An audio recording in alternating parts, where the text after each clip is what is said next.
Oi, gente, eu sou a Camille, aluna da USP, faço enfermagem e sou aluna de iniciação científica da professora Priscila, do Laboratório de Neurociências, Bem-Estar e Cuidado Humano. Hoje eu vim apresentar para vocês dor no isolamento social. Desde o começo da humanidade, o ser humano começou a criar conexões sociais. Eles sentiam que era mais benéficos para aquele grupo se eles ficassem juntos por vários fatores. Então a conexão, desde aí do homem paleolítico, sempre foi importante para ele. Ele sempre buscou isso. O ser humano ele é um ser social.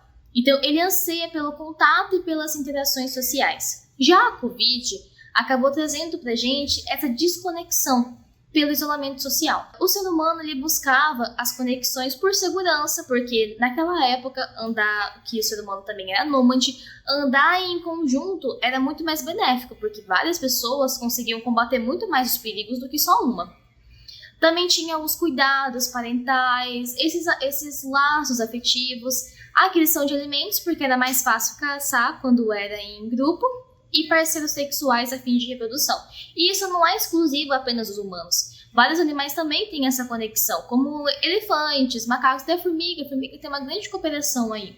Os laços sociais eles são muito importantes para o bem-estar físico e social, não só dos seres humanos, mas também dos animais. Por exemplo, você não consegue separar dois cãezinhos que estão muito juntinhos ali, que eles são muito amigos, porque se você separar eles vão ficar tristes. Fora que tem animais que eles precisam ficar juntos, porque senão eles ficam tristes também. Por exemplo, na nossa pesquisa, quando nós temos que lidar com camundongos, nós temos que deixar eles juntinhos, porque se deixar eles isolados, eles ficam mais tristes.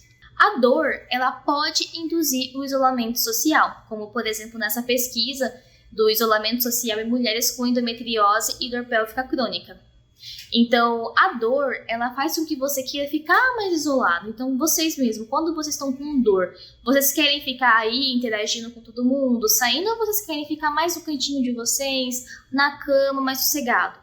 Mas a dor, ela causa esse isolamento, contudo, isolamento também causa dor.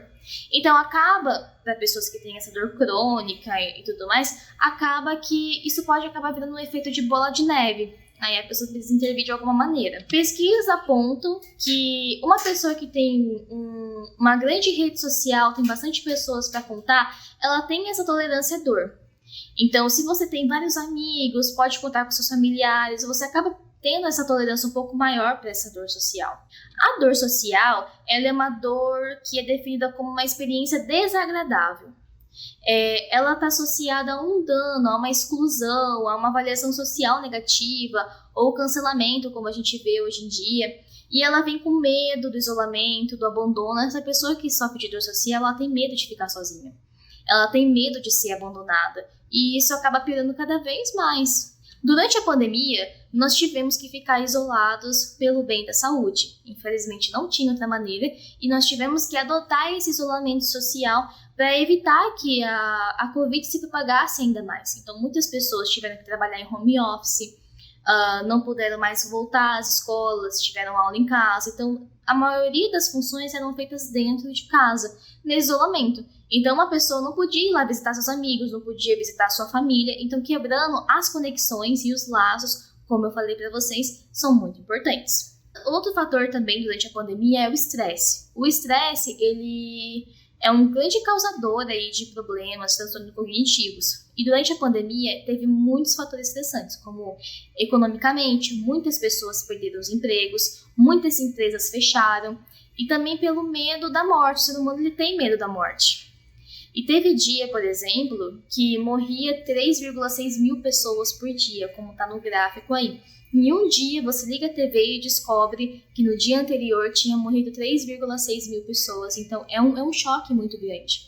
E durante a pandemia, até os dados que eu recolhi até o dia 14 de março, teve 710.704 mil óbitos. Não são apenas óbitos, gente. São familiares, são pessoas importantes. E teve família que perdeu mais de uma pessoa. Teve família que não perdeu e teve família que perdeu até demais, perdeu amigos. E isso acabava agravando um pouco mais porque tinha essa dor social da perda, do luto. Como vocês podem observar no slide, Em vermelho é onde nós sentimos a dor física. E em azul é onde nós sentimos a dor social. E elas estão muito próximas, como vocês podem ver. Isso é interessante porque uma pode acabar ativando a outra. Então, quando você tem essa dor social, essa coisa do luto, do estresse, da pandemia, ela acaba gerando uma dor física. Então, é a mesma dor de você ter cortado o dedo, por exemplo. E vice-versa. E, então, a dor física também pode te deixar muito mais triste com essa dor social, com esse medo de isolamento. Como já fala aí o artigo da professora Priscila durante a Covid-19. A dor crônica é uma dor que supera 3 meses, então é uma dor contínua que você tem acima de 3 meses. E várias doenças levam à dor crônica, por exemplo, doenças autoimunes, elas vão levar à dor crônica porque doença autoimune não tem cura. Então, as doenças que acabam gerando dor para os seus pacientes, edema, né, que é inchaço, acaba gerando essa dor crônica. Eu, por exemplo, tenho artrite reumatoide, então eu possuo aí uma dor crônica, porque é uma coisa que não tem cura. Do ponto de vista psiquiátrico, há sim associação entre dor e transtornos mentais. Então, a dor crônica pode te deixar mais suscetível a ter algum transtorno mental, como, por exemplo, ansiedade e depressão. Então, o nosso foco é uma pessoa que tem dor crônica, ela ficou em isolamento social. Então, ela já tinha uma dor e ficou isolada, aumentou a dor social, porque ela está isolada e ela normalmente não queria ficar isolada. Então, nós temos essa pessoa que já estava com dor e vai sentir ainda mais dor, porque ela vai ter a dor social e a dor social vai aumentar a dor dela. Então, o limiar de dor dela vai abaixar. Por quê? Porque ela está sentindo cada vez mais dor. E pode levar aí a transtornos mentais, como, por exemplo, ansiedade e depressão. Os estudos indicam que no primeiro ano da Covid, que foi aquele momento muito alarmante, né? A ansiedade e depressão aumentou em 25%. Então, é muita coisa. 25% no mundo, assim, é muita coisa. Então, muitas pessoas acabaram desenvolvendo um transtorno de ansiedade, depressão. A taxa de suicídio chegou a aumentar também. E toda aquela questão da dor, do luto, do medo econômico, do medo mais social também, essa falta de contato, o pessoal isolado. Então, entendem como que tudo isso se juntou em um fator só, deixando as pessoas que estavam em isolamento piores? Bom, seguindo essa linha de pensamento, a minha pesquisa aqui de iniciação científica no laboratório, ela trabalha com lesão de nervo, que é uma dor neuropática. A dor neuropática é quando ocorre alguma lesão no sistema somatosensorial, ou seja, uma lesão no nervo, uma lesão na medula, uma lesão até mesmo no cérebro, em casos mais graves. Então, nesse caso, a pessoa acaba tendo uma dor neuropática. Eu trabalho com lesão de nervo, então eu induzo o animal, no meio de uma cirurgia, a ter essa lesão de nervo. Então, eu vou dar um nozinho no nervo, essa sutura ela vai ser dissolvida, e vai ficar apenas a lesão já cicatrizada, que mesmo assim, mesmo após estar cicatrizada, os efeitos que aconteceram ali de ter esse baixo limiar de dor, essa sensibilidade um pouco maior, elas podem prevalecer e gerar uma dor crônica. Então esse que é o meu estudo. E para tentar reverter isso, ou pelo menos diminuir os sintomas, nós estamos administrando o canabidiol e a aromaterapia. O canabidiol, ele é amplamente estudado. Ele é uma substância, né, um composto da cannabis. A cannabis tem mais de 400 compostos e esse é apenas um desses compostos que a gente está estudando.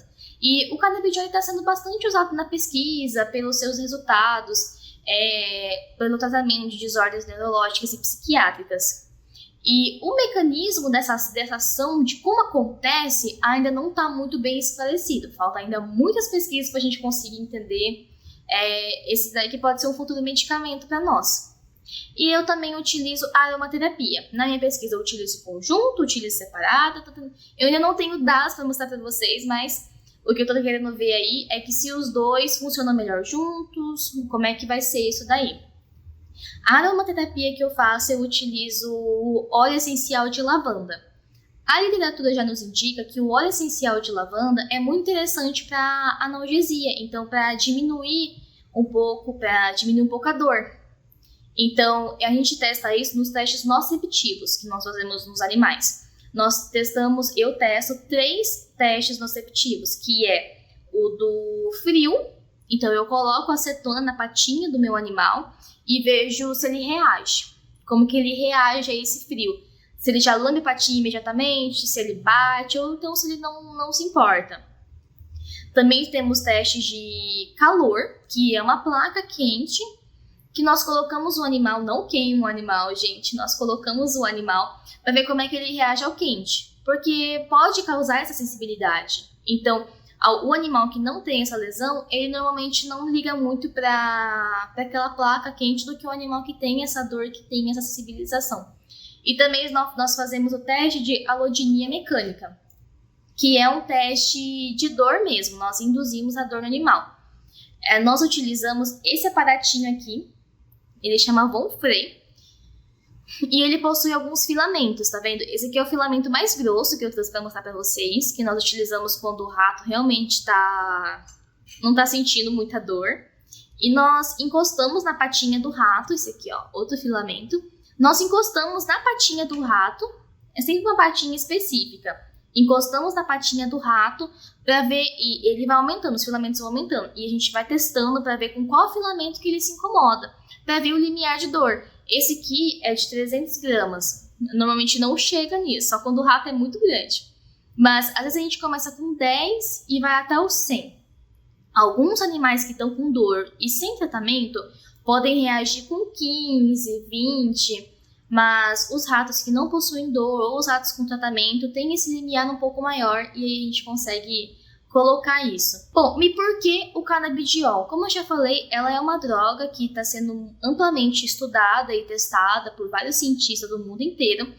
E ela tem vários benefícios, como alívio da dor, ela é antidepressivo, ela alivia a ansiedade, ela reduz a inflamação, ela é neuroprotetora, entre outras funções. E isso, como eu já expliquei para vocês, é interessante. Alívio da dor, gente, se alivia a dor, vai acabar aliviando a dor social, alivia a dor física, alivia a ansiedade, que ocorreu muito nessa época de isolamento, alivia a depressão. Então, gente, vamos ver se temos resultados promissores. Bom, e é isso. Muito obrigada aí por ter assistido a aula até o final. Se precisarem, tiverem alguma dúvida sobre o projeto ou sobre a explicação anterior, pode mandar e-mail para mim ou então direct no Instagram, tá bom? Obrigada, gente. Tchau, tchau.